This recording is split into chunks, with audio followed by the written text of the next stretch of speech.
A master narcissist, H.G. Tudor. Forever on the fake. Fakery, fabrication and lies are the bricks and mortar of our existence. They are the bread and butter that enable us to have sustenance. I know that when you look back at the golden period you always struggle to understand that it was not real. You cannot fathom out how something that felt so right, so true and so real could actually be something so false. Our behavior seemed so genuine. Our declarations of undying love so moving and emotive. How could this be a facade? Yes, you thought occasionally that we were a little over the top, but you found that endearing. The reason it seemed so genuine is because our performance was so convincing. This performance was of such a high caliber owing to two things. The first, because we have practiced repeatedly and we possess experienced ease at mimicking the behavior of others. We have done it so often and to so many people we do it without thinking. And there is the neat segue into the second reason. We do it without thinking because we believe it to be absolutely the right thing to do. We are not concerned that we are exhibiting a false front to you. We are not troubled by the fact that all our smiles, kisses and pleasantries are manufactured. Not only are we not burdened by this because we are not designed to be burdened by such concerns, also because we have the complete and utter conviction that behaving in this manner is the right thing to do. We need to seduce you. We need to ensnare you, and what better way to do so than by this campaign of love and desire? Where is the harm in that? We get you where we want you, we receive dollops of delicious fuel and you feel loved, wanted and placed on a throne at the top of a pedestal. It is a win-win surely. Does it really matter that your bag is a fake Louis Vuitton? It holds objects, feels the same and looks the same, so where is the problem? That Blu-ray disc is not a genuine licensed film, but you can still watch it all the same with next to no deterioration in viewing pleasure. So again, what is the issue? Our fakery works for you and it works for us.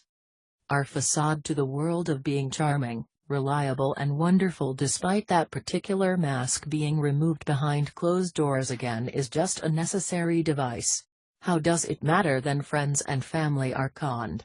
They like me, they admire me and they believe me, so where again is the harm in that? Yes, they may not believe what you have to say about me based on my facade, but that is your fault. If you had kept up the flow of fuel, this would not have to happen. Everyone else out there is in blissful ignorance and you want to change that. You want them to see what you claim is the real me. Why? All you will do is upset and alarm them. Is it not better that they remain shrouded in the illusion, content and unaware, rather than be subjected to the concern and worry that you seem intent on burdening them with? Why must you project your problems onto other people?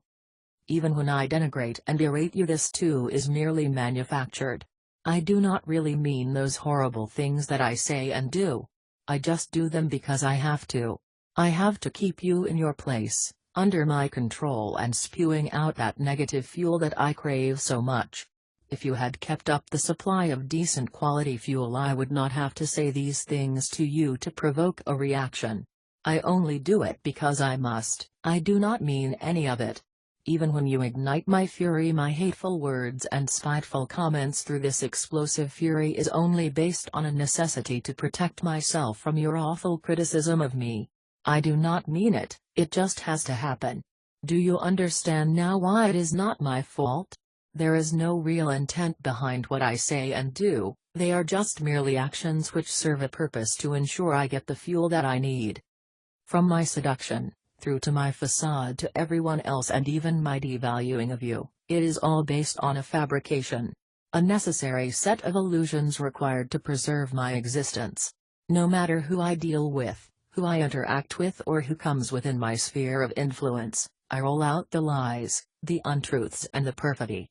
Everything I say or do is manufactured, but I have an utter conviction in the necessity of this manufactured process, so that this, coupled with an absence of conscience or remorse, enables me to churn out the lies and illusions like a factory production line.